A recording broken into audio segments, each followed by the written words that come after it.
Hello everyone, आज हामी फेरि पनि म्याथ्स को जुन हामीले अघि भिडियो क्वेसनलाई सल्भ गर्दै थियौँ त्यो त्यसकै यो कन्टिन्युएसन भिडियो हो। अनि आज question number 11, if the cost of 200 mangoes is 6000, 200वटा म्याङ्गोजको दाम ₹6000, त्यसो भए what will be the price of 40 such mangoes. त्यसो भए 40वटा म्याङ्गोको दाम चाहिँ कति हो भनेर क्वेसनले सोध्दैछ। सो हामीलाई 40 म्याङ्गोजको दाम थाहा हुनु लागि चाहिँ 40वटा म्याङ्गोजको दाम थाहा हुनु लागि चाहिँ हामीलाई के थाहा हुनुपर्छ, एउटा म्याङ्गोको दाम कति पर्यो।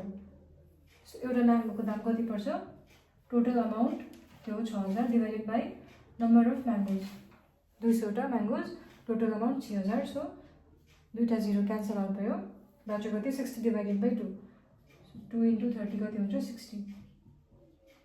त्यसो भए एउटा आएको दाम कति रहेछ, ₹30। त्यसो भए 40वटा आएको दाम कति हुन्छ, 30 रुपियाँ। कतिवटा म्याङ्गोज छ 40, सो 30 × 40 1200। त्यसो correct option A 1200। Second question number 12, if x + y = 5 अनि xy = 10 अरे, then find the value of x² अनि y²। सो यहाँनिर के छ स्क्वायर अनि यहाँ दिएको छ xy।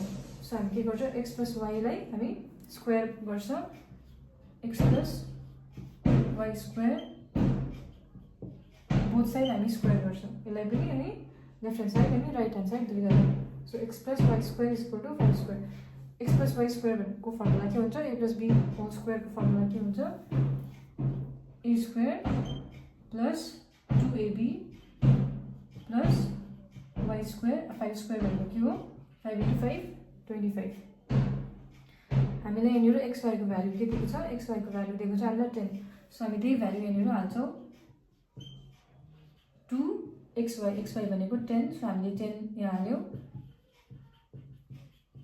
25। हामीले यसको भ्यालु खोज्नु छ x + y² को।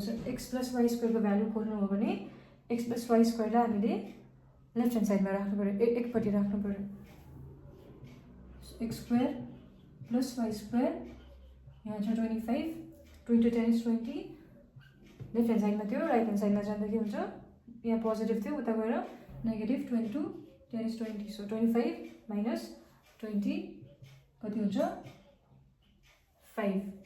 25 - 20 कति हुन्छ 5। x + y² को भ्यालु कति आयो 5। करेक्ट अप्सन कुन चाहिँ हो, अप्सन डी 5। 13th क्वेसन चाहिँ हाम्रोमा, in a family average weight of 5 members is 60 kg अरे। If a member whose weight is 40 kg is gone, then what will be the average weight of 4 members। 5जना मेम्बर्सको average weight कति दिएको छ हामीलाई 60 kg दिएको छ। सो एउटा मेम्बर जसको वेट चाहिँ 40 kg थियो अरे, ऊ चाहिँ के छ अरे, अब छैन अरे के। सो त्यसो भए अब एभरेज वेट अफ 4 मेम्बर्स हामीले खोज्नु पऱ्यो, 4 मेम्बर्सको average weight. So average weight कसरी आउँछ, average weight is equal to total weight divided by कति, number of members.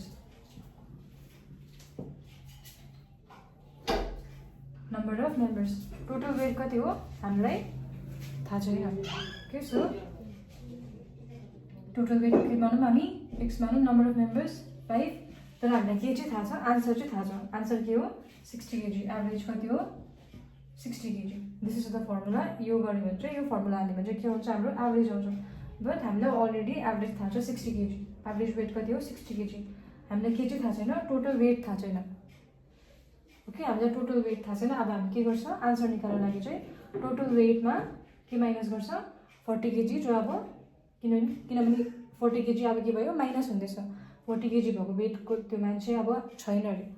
So total weight खोज्नु पऱ्यो भने x को भ्यालु होइन, टोटल वेट के हो x हो, 65 डिभिजनबाट राइट ह्यान्ड साइडमा जाँदा के हुन्छ, मल्टिप्लिकेसन 60 × 5 300। टोटल वेट कति रहेछ, x कति आयो 300, x भनेको के हो total weight. So total weight 300।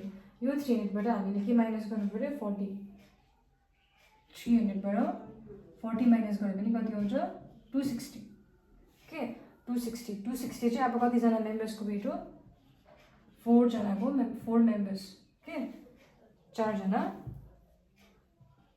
4 मेम्बर्सको total weight हो यो चाहिँ ठिक छ टोटल वेट 5 जनाको 300 थियो 40 केजी भएको त्यो मान्छे अब छैन अरे सो हामीले के गर्यौँ माइनस गर्यौँ बाँच्यो कतिजना 4 जना बाँच्यो सो 4 जनाको टोटल वेट कति हो 300 माइनस 40 जो चाहिँ हो कति हुन्छ 260 अब के गर्नु पर्यो हामीलाई चाहिँ चाहिएको average weight what will be the average weight again average weight कसरी निकाल्छ अरे टोटल वेट कति हो 4 जनाको 260 नम्बर अफ मेम्बर्स कति हो 4 सो 4 इन्टु डिभाइड गरौँ 4 इन्टु 6 इज 24 26/24 गयो भने कति उब्रियो 2 उब्रियो सो 4 इन्टु 5 इज 20 आन्सर कति आयो 65 केजी त्यसमा करेक्ट आन्सर कुन चाहिँ हो 65 केजी कहाँ छ अप्सन ए 65 केजी चाहिँ के हो 4 जना मेम्बर्सको average weight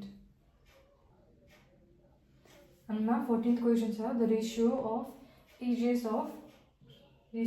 ages of 2 persons दुईजना मान्छेको रेसियो 3:4 छ if the age of the one of them चाहिँ इज ग्रेटर देन 8 एकजनाको एज चाहिँ के छ अरे 8 वर्षले ठुलो छ अरे and what is the sum of their ages उनीहरूको एजको के गर्नु पर्यो एजलाई दुईजनाको एजलाई एड गर्यो भने चाहिँ सम कति आउँछ भनेर चाहिँ सोध्दैछ सो यिनीहरूको एजलाई एड गर्नु लागि हामीलाई के थाहा हुनु पर्यो उनीहरूको एज थाहा हुनु पर्यो तर हामीलाई के मात्रै दिएको छ रेसियो मात्रै दिएको छ ओके सो फर्स्ट मान्छे होस् ए होस् सेकेन्ड मान्छे हामी बी मानौँ okay so A is to B as ratio कति छ 3:4 के सो हामी यो कसरी सल्भ गर्छौँ 3x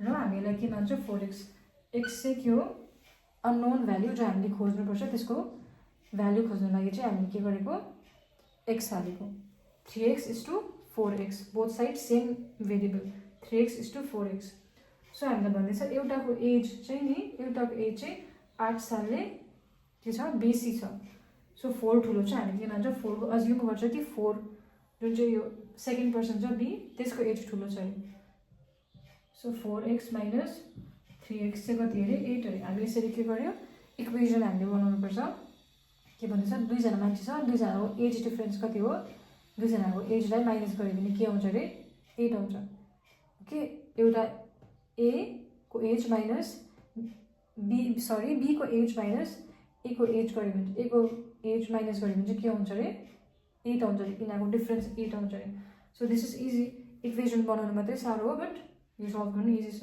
सो 4 माइनस 3x कति हुन्छ x को भ्याल्यु डाइरेक्टली के आयो 8 आयो ओके यो जुन चाहिँ x हामीले यहाँनिर अननोन भ्याल्यु यो x हालेको छ यसको भ्याल्यु कति आयो 8 आयो ए को एज चाहिँ कति हो ए को एज चाहिँ नि एज कति हुन्छ 3x हो बी को एज चाहिँ के हो 4x सो 3 हामीले लेख्छौँ x को भ्याल्यु कति आएको छ 8 सिमिलरली तल पनि 8 को x को भ्याल्यु कति आएको छ 8 आएको छ सो 8 इन्टु 3 24 8 इन्टु 4 इन्टु 8 32 ए को एज कति आयो 24 अनि बी को एज आयो 32 त्यसलाई हामीले यो x हालेको ल सो द्याट हामीलाई यो नम्बर थाहा होस् अब के भनेको छ क्वेसन हामीलाई सम अफ द एजेस ए को एज र बी को एजलाई चाहिँ हामीले के गर्नु पर्यो एड गर्नु पर्यो 4 + 2 6 अनि 2 + 3 5 कति आयो जोड्दाखेरि 56 सो 56 चाहिँ के हो दुईजनाको एजको सम सो करेक्ट अप्सन के हुन्छ अप्सन ए 56 इयर्स के हामीले यसलाई हेरौँ भने के भनेको छ दुईजना यो दुईटा ए र बी को एज डिफरेन्स कति हुन्छ भनेको छ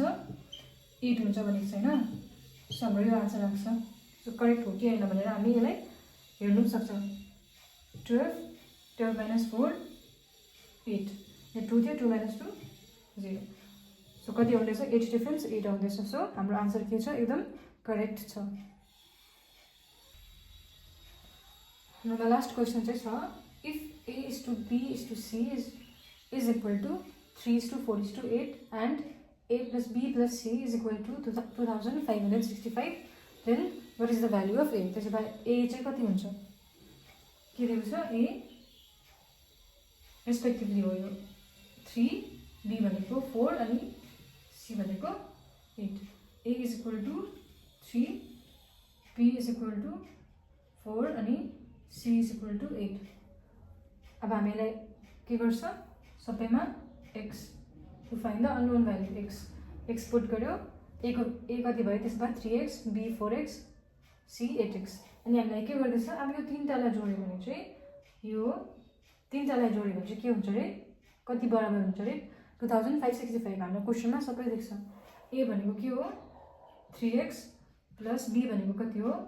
4x, C भनेको कति हो? 8x. कति हुन्छ रे बराबर?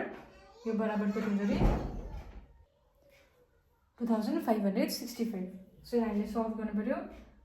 8 plus 4 12, 12 plus 3 15. 15x is equal to 2565. हामीलाई x को भ्यालु हामी पहिला खोज्ने छौं. सो x को भ्यालु कति हुन्छ? 2565. 15 के हुन्छ तल राइट ह्यान्ड साइडमा गयो. डिभिजनमा हामी 15. सो हामी यसलाई आन्सर डिभाइड गर्नु पर्यो. 5 ले गर्दा पनि भयो तर म डाइरेक्टली 15 ले गर्छु. 15 into 1 is 15. 15 into 1 is 15 अनि कति हो 25. 25 मा 15 गर्दियो भने 10. So 106. 15 into 7 is 105. कति हो 10 बाट 1 बाँच्यो. 15 into 1 is 15. 171. त्यसबाट x को भ्यालु 171 आउँछ. यहाँ अप्सन सी मा 171 छ. डजन्ट मिन के हो? आन्सर 171 हो. यो जस्ट x को भ्यालु आको. हामीले चाहिएको छ a को भ्यालु. a को भ्यालु चाहिँ कति हुन्छ? a भनेको कति हो? 3x. 3x कति हो? x को भ्यालु आएको छ 171. So 3 into 171. 3 into 1 is 171 into 3. 3 into 1 is 3. 3 into 7 is 21. 3 into 1 is 3 and 3 plus 2 गरेर 5. 513 चाहिँ a को भ्यालु हाम्रोमा आयो. करेक्ट आन्सर अप्सन के हो? Option B 513. So thank you so much. This was it हो. यो चाहिँ हामीले म्याथ्सको पोर्सनलाई हामीले कम्प्लिट गरिसक्यौँ. म्याथ्समा कतिवटा क्वेसन्स आउँछ? 15. इच क्वेसन 2 मार्क्सको हुन्छ. भनेपछि टोटल मार्क्स कति आउँछ म्याथ्सबाट? 30. 15 into 2 30 marks. Thank you.